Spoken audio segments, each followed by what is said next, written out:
Hello traders, again welcome back to my YouTube channel. आप सबका मेरे चैनल पर फिर से स्वागत है। हमने जो पिछली वीक मैंने वीकली एनालिसिस करके आपको दिया था, जो टॉप 5 स्टॉक थे उसके बारे में, उनमें हमारा क्या रहा, कितने एसएल हिट हुए या टारगेट हमारा अचीव हुआ, कितने परसेंट का मैं वीकली एनालिसिस मैंने प्रॉफिट इस वीक में पिछले वीक में मतलब मैंने किया है, वो सारी चीज़ें आपको डिस्कशन करने वाले हैं।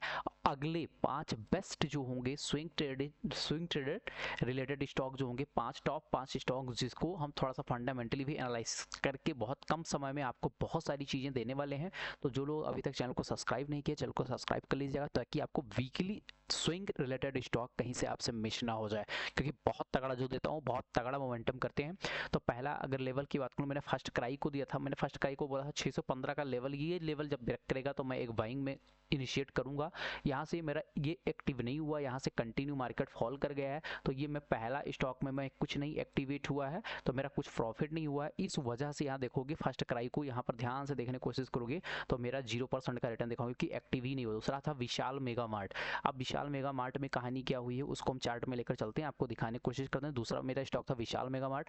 विशाल मेगा मार्ट में जब मैंने स्टॉक दिया था, देख सकते हो आप, यहाँ से लेकर ये जब क्लोज आके यहाँ हाई मार के क्लोज किया था, तभी मैंने एंट्री करने के लिए दिया था। यहाँ से लगभग 7.97% के आसपास का मोमेंटम दिया है, तो मेरा सेकंड स्टॉक जो था बहुत अच्छा मोमेंटम दिया है, जो कि मैंने यहाँ पर दिखाने की कोशिश किया है। यहाँ 7.97। दूसरा था प्लेट इंडिया। प्लेट इंडिया में देखोगे 4%, क्योंकि मैंने उसमें दोनों साइड में मैंने एंट्री दिया था कि भाई दोनों साइड में आप एंट्री ले सकते हो। थर्ड स्टॉक जो था मेरा प्लेट इंडिया। प्लेट इंडिया में मैंने क्यों दिया था, क्योंकि यहाँ पर मार्केट टाइम पास कर रहा था। मुझे जो लग रहा था कि यहाँ पर 3-4 दिन से मार्केट टाइम पास कर रहा था, मुझे लग रहा था अगर ये मार्केट ऊपर साइड में निकलेगा तो मैं ऊपर साइड में बाइंग करूंगा, अगर इस लेवल को ब्रेक करेगा तो मैं सेल साइड में जाऊंगा। यहाँ से बढ़िया से एक लो लगाया है 3.88% का, तो मैं यहाँ पर 3.88% का यहाँ मोमेंटम होत करते हुए मुझे मिला है। तो तीसरा जो था यहाँ देखोगे ध्यानपूर्वक तो 4% के आसपास यहाँ आरबीजे ज्वेलर्स जब मैंने दिया था, कभी कभी क्या होता है वो स्टॉक मैंने जो देता हूँ वो सीधा गैप अप ओपन हो जाता है, तो जब गैप अप ओपन हो गया तो मतलब एग्जीक्यूट नहीं हुआ। मैंने इस लेवल पर दिया था, अगर फ्लैट ओपनिंग होकर निकलता भाई तो ये ब्लास्ट करने वाला था, ये रुकने वाला नहीं था। अगेन मार्केट यहाँ से लगभग 222-225 तक का गया था लेवल, बट मेरा जो है गैप अप ओपन होगा। गैप अप ओपन होने का मतलब होगा कि मार्केट में मैं एंट्री नहीं लिया, तो यहाँ पर एंट्री नहीं लिया, तो इसमें मेरा ना प्रॉफिट ना लॉस, इसलिए मैंने 0% दिखा दिया हूँ। अगला मैंने ओला में मैं बाइंग भी दिया था और सेलिंग भी दिया था। सेलिंग कहाँ दिया था, सेलिंग मैंने दिया था सिंपल सा सेलिंग ही दिया था, बाइंग नहीं दिया था।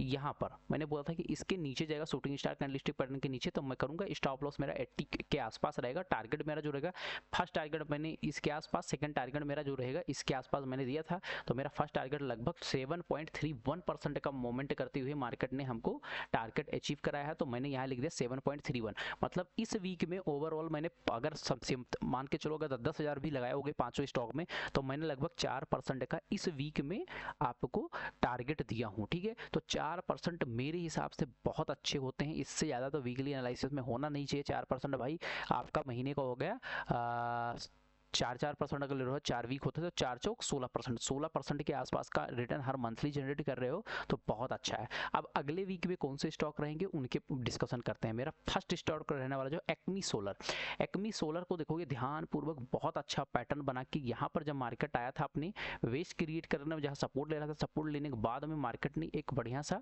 पुल बैक लेकर मार्केट डाउन हुआ। अगेन मार्केट यहीं के आसपास आया है, फिर यहाँ से एक inverse head and shoulder pattern का फॉर्मेशन किया है। अगेन यहाँ पर ब्रेकआउट करते हुए निकला है, जो यह सब रेसिस्टेंस लिया करता था वो सेम रेसिस्टेंस है। अगर मार्केट यहाँ टाइम पास करने के बाद में अगर 250 का लेवल ये क्रॉस करता है, 250 251 का, सीधा आपको 300 का टारगेट दिखने वाला है। अगर स्टॉप लॉस इस लेवल में, अगर जिस कैंडल का जो कैंडल ब्रेक करेगा सिंपल सा उस कैंडल का लो रहेगा, या 250 ब्रेक कर रहा है तो 230 का यही कैंडल पर स्टॉप लॉस लगा देना। अगर मार्केट ये 224 का लेवल के नीचे निकलना स्टार्ट करता हूँ, मेरे लिए पहला टारगेट 211, दूसरा टारगेट 200, तीसरा टारगेट 188 के आसपास आएगा। यहाँ स्टॉप लॉस 224 पर 235 का स्टॉप लॉस यहाँ भी लगा सकते हो, तो 1/2 के रिस्क रिवार्ड से आप यहाँ पर एंट्री ले सकते हो। एक्मी सोलर का बताऊं, इसको आप बहुत लॉन्ग टर्म तक मत होल्ड करना। जैसे क्या होता है ना कि कभी कभी एक्टिव, क्योंकि इसका स्टॉक पी जो है 115 रुपये है, मतलब जो कि महंगा चल रहा है। सेक्टर पी इतना महंगा नहीं है, स्टॉक पी जो है महंगा चल रहा है, तो इस वजह से इसमें थोड़ा सा आप क्वांटिटी कम बाइंग करना, क्योंकि इसका सेक्टर का जो पी निकल के आ रहा है वो 30 के पी के आसपास चल रहा है। मतलब मीन जो है सबका 44 कंपनियों का एवरेज जो पी है 30-31 के आसपास आ रहा है, जिसमें एक्मी सोलर का 115 रुपये के आसपास आ रहा है, तो जो कि ये सबसे महंगा स्टॉक है इस लिस्ट में। तो एक्मी सोलर अभी महंगा चल रहा है, बट हमें लेवल पर अच्छा मिल रहा है, ब्रेकआउट लेवल पर मिल रहा है, इस वजह से यहाँ पर एक्टिवेट होते हुए दिख सकता है। बट आपको यहाँ पर क्या करना है, इसमें क्वांटिटी में कम बाइंग करना तो अच्छा रहेगा। दूसरा स्टॉक मेरा जो है वो मेरा स्टॉक रहने वाला है ज्योति सीएनसी। ज्योति सीएनसी 1149 के आसपास जो है क्लोजिंग किया है, 2 दिन का यहाँ पर बहुत अच्छा मोमेंटम किया है। यहाँ अगर ध्यान से देखोगे तो यहाँ एक डब्ल्यू पैटर्न का फॉर्मेशन करता है मार्केट, यहीं से पुल बैक लेता है और यहाँ से 2 दिन मतलब इनसाइड कैंडलस्टिक पैटर्न भी बना दिया। तो हो सकता है मे बी इसके ऊपर 1150 1155 के ऊपर निकलता है, तो एक अच्छा लेवल आपको 1200, ठीक है, 1200 फिर 50 और अल्टीमेट टारगेट ये मेरा 1300 के आसपास, 1320 के आसपास। फिर ये सिंपल निकलेगा तो आपको 1400 1450 रुपये का आसपास जाता है। टारगेट यहाँ 1155 पर ले रहे हो तो 1099 रुपये मतलब आपका स्टॉप लॉस होना चाहिए। अगर इसके नीचे निकलता तो 1044 1050 फिर 1050 के बाद सीधा 1000, इसमें स्टॉप लॉस आपका 1050 के आसपास हो जाए। तो यहाँ 1/2 का रिस्क रिवार्ड लेकर यहाँ भी चल सकते हो। ये जो है अगर ज्योति सीएनसी की बात करूँ, ज्योति सीएनसी 95 का पी चल रहा है। पी के अनुसार ये आपको महंगा मिल रहा होगा, बट कंपनी का मतलब यहाँ लिखा है सी एक्सपेक्टेड गुड क्वार्टर, इसका अच्छा जो है क्वार्टर आया है। दूसरा चीज CAGR बहुत अच्छा कंपनी का है, 38 का पीई चल रहा है इनके एवरेज कंपनियों का, इनका 95 का है। तो चलिए 40 थोड़ा सा महंगा है बट ठीक है, कोई दिक्कत नहीं है, महंगा है ठीक है बट अच्छा है, ठीक है।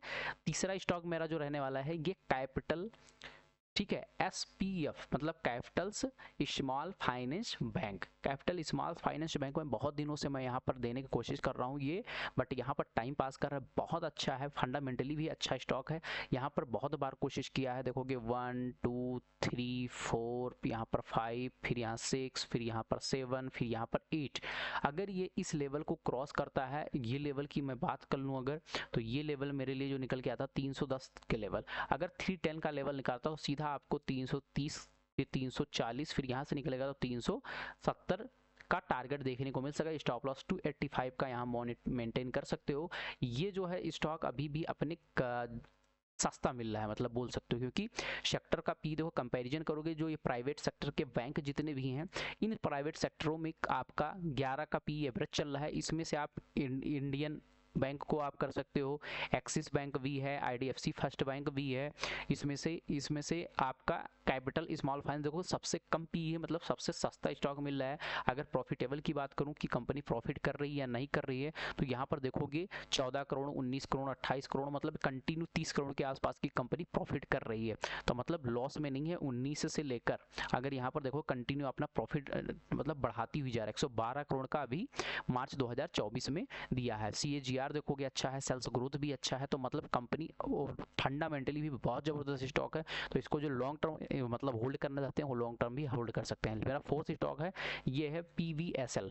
PVSL में देखोगे मुझे बहुत अच्छा पैटर्न दिख रहा है, इसको बोलते हैं cup and handle pattern. Cup and handle pattern पर यहाँ 4-5-6 दिन वेट कर लिया है। अगर मार्केट इसके हाई को निकालता है मतलब 150 का लेवल या 151 का रख लो, 151 का, अगर 151 का लेवल निकालता है तो ये आपको एक अच्छा 160 165 के आसपास, फिर अगर निकलेगा तो 182, फिर ये 200 तक का जा सकता है। स्टॉप लॉस जो मेंटेन करना चाहते हो 145 का है स्टॉप लॉस मेंटेन होगा। 145 के नीचे अगर मार्केट जाना शुरू करता है तो 140 का, फिर ये नीचे साइड में आपको टारगेट देखने को मिल सकता है। दोनों साइड में आपको एंट्री इसमें मेंटेन बना के रखना है। अगर इसकी बात कर लूँ पॉपुलर का, तो इसमें मैं बात कर लूँ तो ये स्टॉक का जो पी मीडियन चल रहा है 48 के आसपास, पॉपुलर का जो है ये ओनली 22 का पी चल रहा है, मतलब सस्ता है। दूसरा चीज़ यहाँ प्रॉफिट एंड लॉस देखने की कोशिश करूँगा, 21 करोड़ 12 करोड़ 32 करोड़ 34 करोड़ 76 करोड़, मतलब कंटिन्यू प्रॉफिट ग्रोथ कर रही कंपनी, सेल्स ग्रोथ भी अच्छा है, इसका प्रॉफिट ग्रोथ भी अच्छा है। तो ये कंपनी मतलब इसको भी स्विंग या लॉन्ग टर्म के परस्पेक्टिव से यहाँ पर लेकर चल सकते हो। गोदावरी है bio refineries, Godavari bio refineries में देखोगे तो मार्केट में बहुत अच्छा मोमेंटम, यहाँ कप एंड हैंडल पैटर्न ये भी बना रहा है। कप एंड हैंडल पैटर्न बना के अगर ये मार्केट ब्रेकआउट करता है, और ये ब्रेकआउट कितने लेवल का है 256 का, 250 2 से लेकर 256 का लेवल है। अगर इसको ब्रेक करेगा तो 277 का पहला टारगेट, दूसरा 300 का, अगर इसको भी 350 360, फिर नेक्स्ट टारगेट 400 के आसपास जा सकता है। तो यहाँ 231 का यहाँ स्टॉप लॉस मेंटेन कर सकते हो। 231 ब्रेक करेगा तो 217, फिर कंटिन्यू 200 तक का जा सकता है। स्टॉप लॉस इसमें 252 का, मतलब 20 पॉइंट का स्टॉप लॉस आपके बन रहे हैं, यहाँ पर मॉनिटर कर सकते हो। इसकी मैं फंडामेंटली थोड़ा सा देखने की कोशिश करूँ तो क्या है, स्टॉक पी थोड़ा सा ये महंगा स्टॉक पी है, क्योंकि स्टॉक ये सेक्टर में देखो 17 का पी चल रहा है, ये महंगा है। तो सेम वही है। प्रॉफिट की बात कर लूँ तो यहाँ पर प्रॉफिट देखोगे 4 करोड़ 27 करोड़ 19 करोड़, ज़्यादा प्रॉफिट कंपनी नहीं कर रही है। छोटी कंपनी है, 1200 करोड़ की कंपनी है, मतलब ठीक है, उसके हिसाब से प्रॉफिट कर रही है, ठीक है, कोई दिक्कत नहीं। स्टॉक पी इसका जो है थोड़ा सा कम है, मतलब स्टॉक पी बहुत ज़्यादा है। सेम किस प्रकार का, एक्मी सोलर टाइप का। तो यहाँ पर आप फोकस बना के रख सकते हो। अगर आपको हमारी वीडियो ये फंडामेंटली के साथ technical analysis plus fundamental analysis दोनों के साथ मैंने बताया हूँ किस लेवल पर बाइंग करना है, किस लेवल पर सेलिंग किया हूँ करना है। अगर आपको मेरी वीडियो थोड़ी सी भी अच्छी लगी हो तो अपने दोस्तों के साथ शेयर कीजिएगा जो ट्रेड शेयर मार्केट में काम करते हैं। अगर आपको थोड़ी सी वैल्यूएबल लगी हो तो अपना फीडबैक जरूर देंगे, कमेंट में दीजिएगा। मिलते हैं नेक्स्ट वीडियो में। बाय बाय, टेक केयर, जय हिंद, जय भारत।